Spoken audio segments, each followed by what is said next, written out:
नमस्कार, चर्चा में आपका स्वागत है। बेंगलुरु में शुरू हो चुका है एशिया का सबसे बड़ा एरो इंडिया 2025 शो। आत्मनिर्भर भारत की दिशा में एक अहम कदम और इसका 15वां संस्करण कई ऐतिहासिक पहलों और पलों का गवाह भी है। एरो इंडिया 2025 में भारत के साथ साथ अमेरिका, रूस, फ्रांस, इजराइल और ब्रिटेन सहित कई देशों के प्रमुख एरोस्पेस और डिफेंस कंपनियां हिस्सा ले रही हैं। 1 अरब अवसरों का मार्ग यानी the runway to a billion opportunities theme पर आधारित इस कार्यक्रम का उद्देश्य अंतर्राष्ट्रीय सहयोग और व्यावसायिक साझेदारी को बढ़ावा देते हुए एरोस्पेस प्रौद्योगिकी में भारत की बढ़ती क्षमताओं को उजागर करना है। इसी पर करेंगे आज हम चर्चा। मैं हूं रमा त्यागी, मेरे साथ जुड़ेंगे 2 खास मेहमान भी।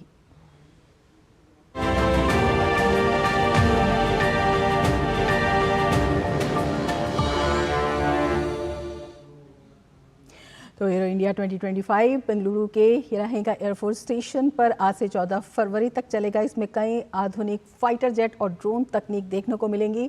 भारत लगातार अपनी सैन्य क्षमताओं में इजाफा कर रहा है और हथियारों का सबसे बड़ा खरीदार देश बनकर उभरा है। ऐसे में ये एयर शो कई मायनों में खास हो जाता है।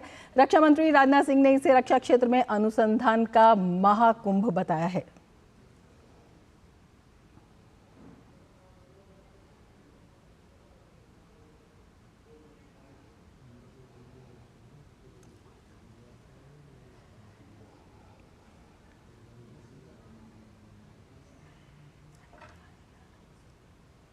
Arrow India state of the art, critical और फ्रंटियर टेक्नोलॉजी के संगम होने के कारण अपने आप में यह बहुत ही महत्वपूर्ण है।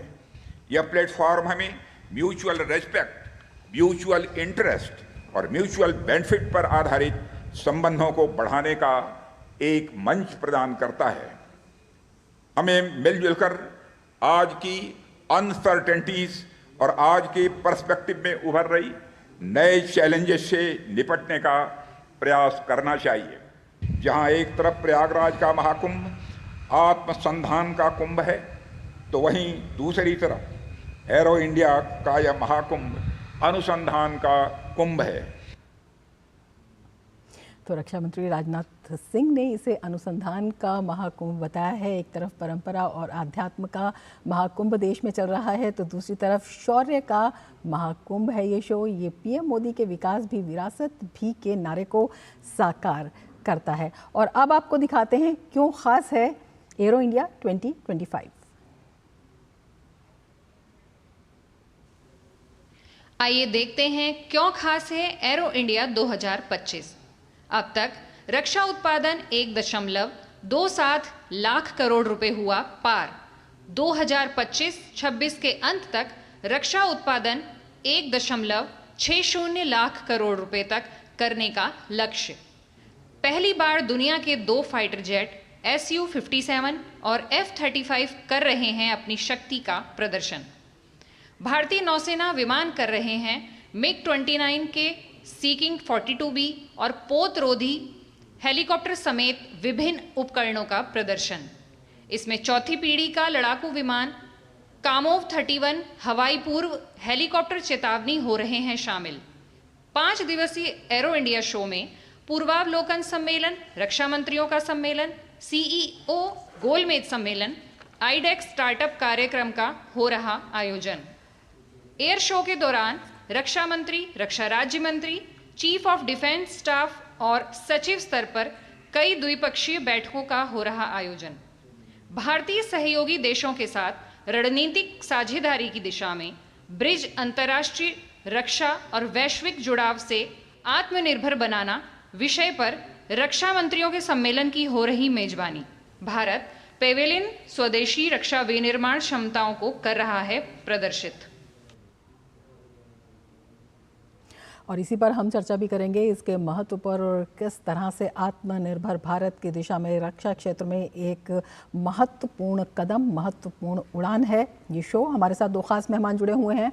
हमारे साथ लेफ्टिनेंट जनरल अनिल भट्ट जुड़े हुए हैं, हमारे साथ एयर मार्शल संजीव कपूर भी जुड़े हुए हैं। अपने दोनों ही मेहमानों का हम स्वागत करते हैं। भट्ट साहब, सबसे पहले आपके पास आना चाहेंगे, आपसे जानना चाहेंगे किस तरह से भारत को, अगर हम बात करते हैं एक मजबूत, सक्षम और आत्मनिर्भर रक्षा महाशक्ति बनाने में, उस रूप को देखने में ये कदम महत्वपूर्ण हो जाता है।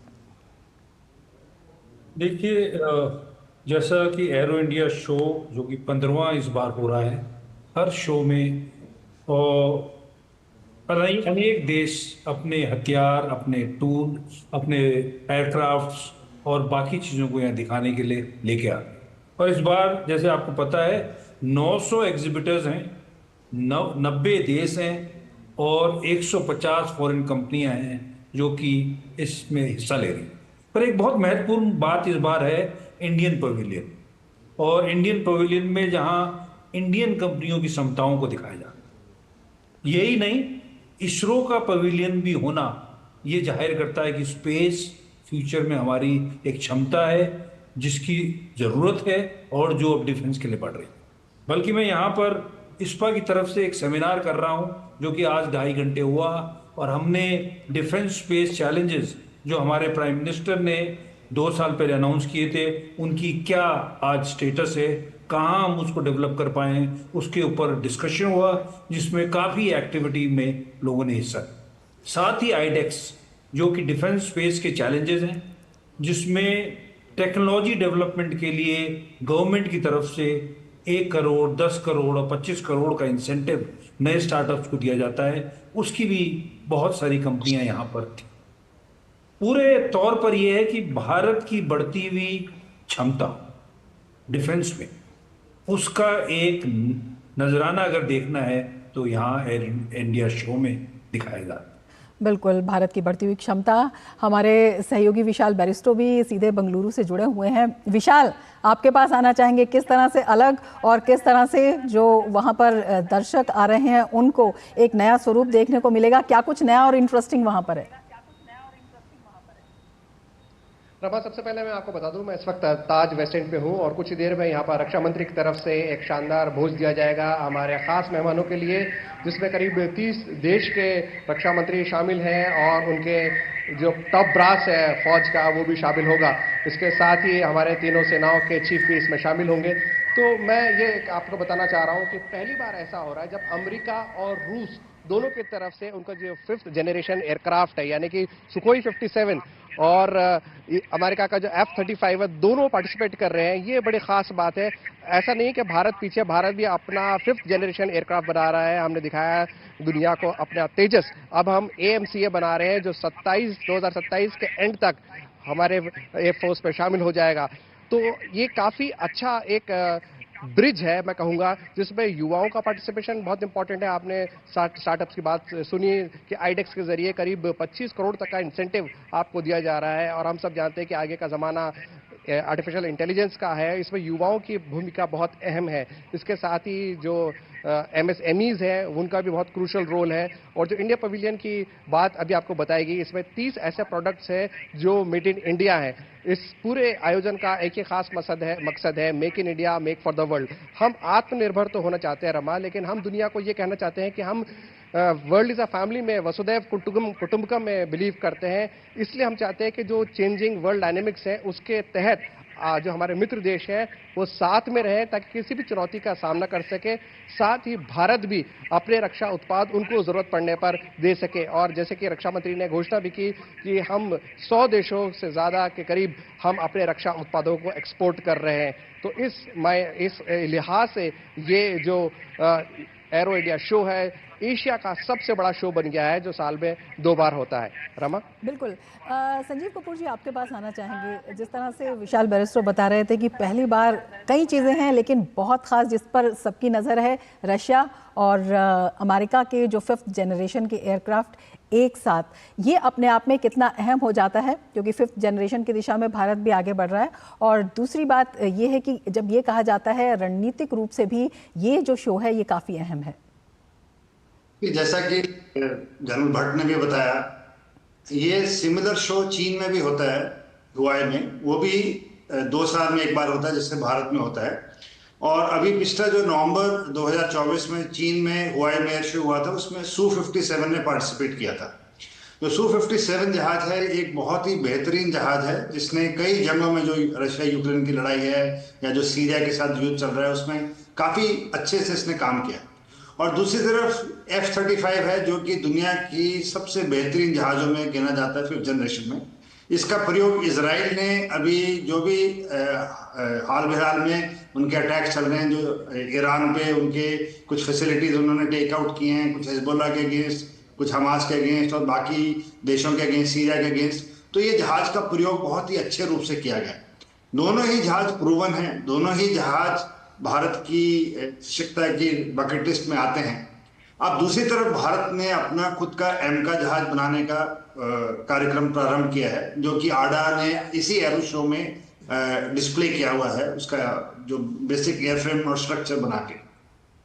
अब दिक्कत जहां आती है वो आती है एरो इंजन को लेके। अब हवाई जहाज में जो इंजन प्रयोग होते हैं वो बहुत ही हाई क्वालिटी के होते हैं। वो जो इंजनों की टेक्नोलॉजी है वो हम न्यूक्लियर से कंपेयर कर सकते हैं, इतनी सक्षम है। और दुनिया के सिर्फ 4 या 5 ही देश हवाई जहाज के इंजन बनाते हैं।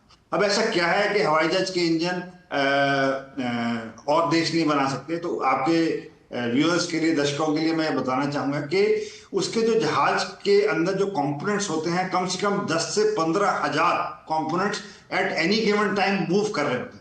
और उसकी जो मेटलर्जी होती है इंजन की, जो कि उस 1200 डिग्री टेम्परेचर की जो एग्जॉस्ट निकलती है, उस पे 15 से 16 हजार रोटेशन पर मिनट पे घूमना, तो उसमें 5 या 6 तरह के अलॉयज यूज होते हैं एयरक्राफ्ट के इंजन के अंदर।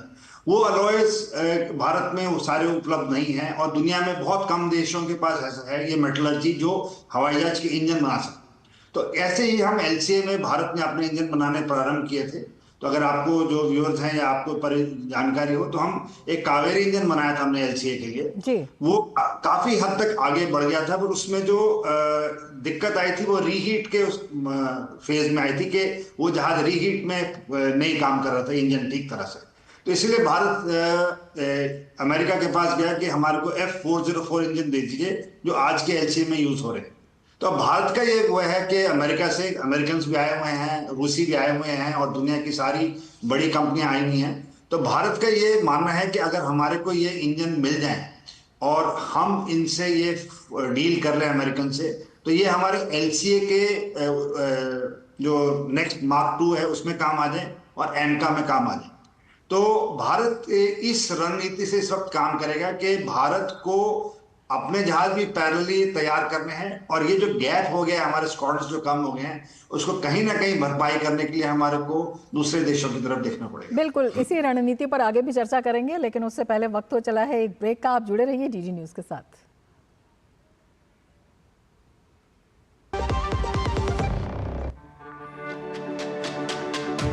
मेरी पसंद, मेरी पसंद, मेरी पसंद, मेरी पसंद, हमारी पसंद, हम सबकी पसंद। मजबूत देश का मजबूत सरिया हो गया स्टील।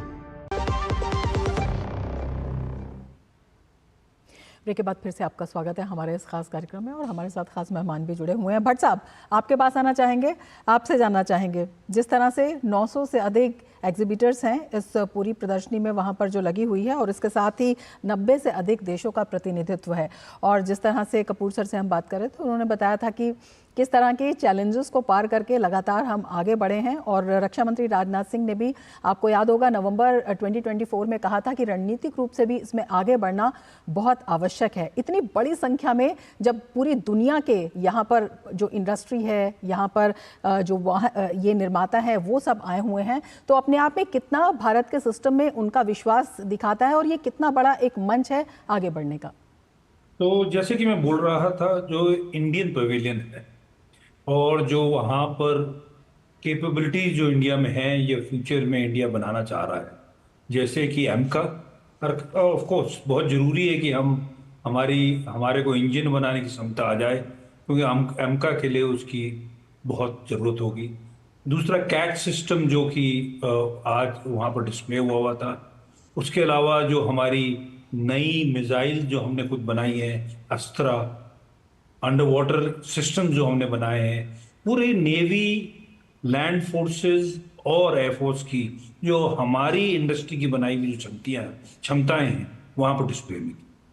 और साथ ही जैसे मैं कहता हूँ हमेशा, और दोबारा कह रहा हूँ, इसरो की क्षमताएं भी वहाँ पर, और साथ में जो नई स्टार्टअप्स हैं जो कि स्पेस में नए नए और अच्छे अच्छे काम कर रही हैं, उनका डिस्प्ले वहाँ पर।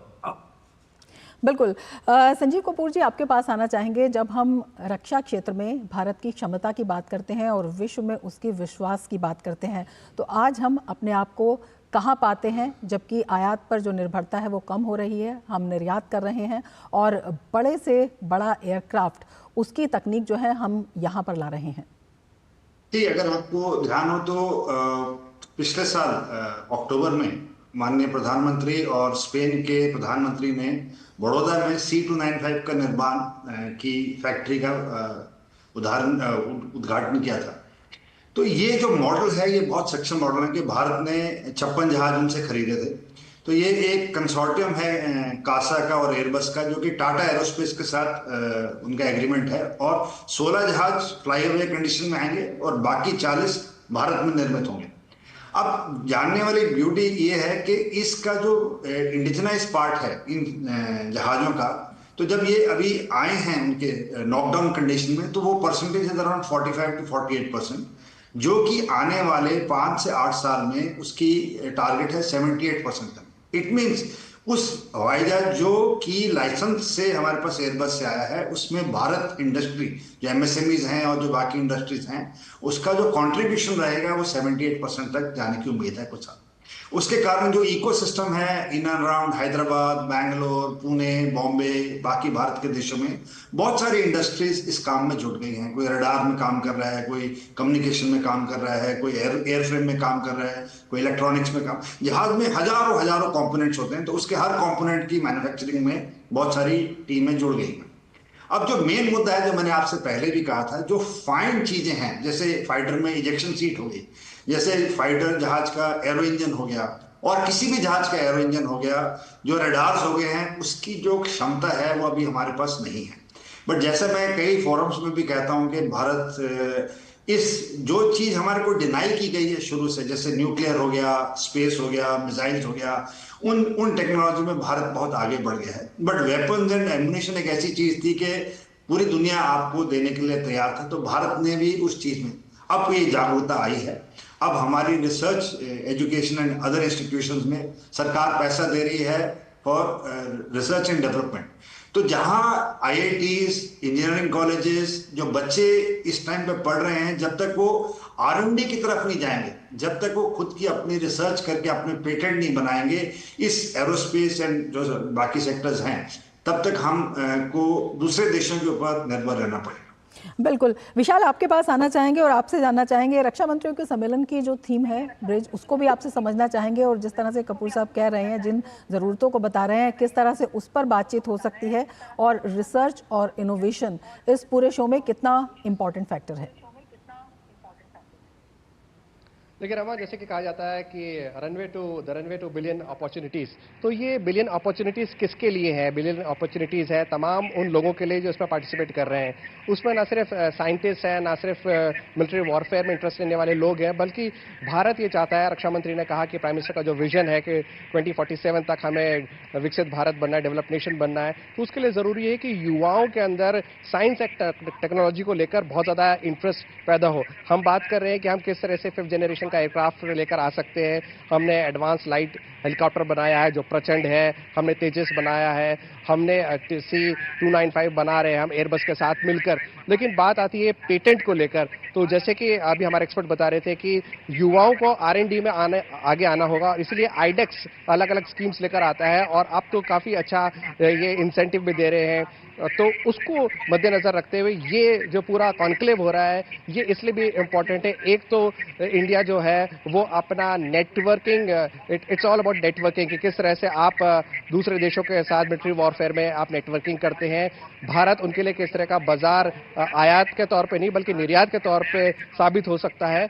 और जैसे कि यहाँ पर बायलैटरल्स हो रहे हैं फिजी के साथ, पपुआ न्यू गिनी के साथ, अफ्रीकन कंट्रीज के साथ, वो बड़ा इंटरेस्टिंग रहेगा कि इंडिया जो 3rd थर्ड वर्ल्ड के अंदर ग्लोबल साउथ में लीडर है, वो कैसे अपनी जिम्मेदारी को समझता है और कैसे ग्लोबल साउथ को लीड करा सकता है और आगे ले जा सकता है, क्योंकि भारत हमेशा हैंड होल्डिंग में विश्वास रखता है।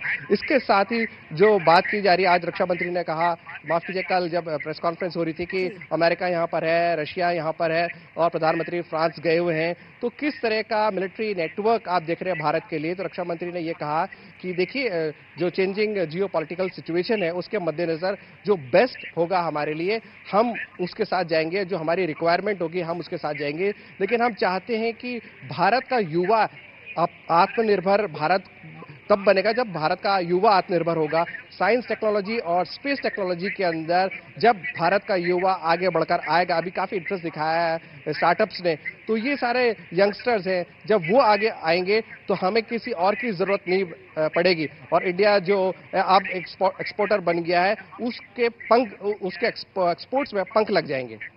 बिल्कुल।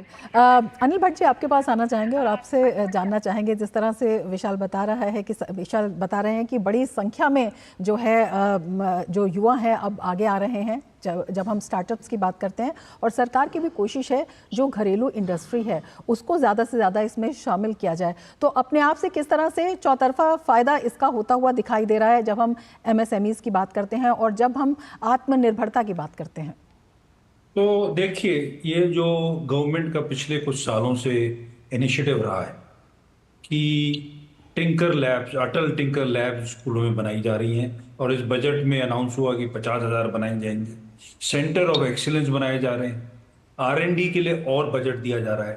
अब ये देखिए, R&D ऐसी चीज है कि जिसके मैनिफेस्टेशन होने में कुछ समय लगे, पर गवर्नमेंट का जो इंटेंट है वो बिल्कुल क्लियर है। इससे पता लग रहा है कि कितने स्टार्टअप्स हमारे युवा अब बनाने लगे। ये एक इंडिकेशन है कि नई टेक्नोलॉजीज, नए इनोवेशन की तरफ हम बढ़ रहे हैं। हाँ, इसके रिजल्ट आने में थोड़ा समय लगेगा, कुछ रिजल्ट्स आ रहे हैं, कुछ आने में समय लगे। जैसे कि मैं फिर स्पेस का एग्जांपल दूंगा कि गवर्नमेंट ने 2020 में अनाउंस किया कि प्राइवेट कंपनियां अब स्पेस में आ सकती।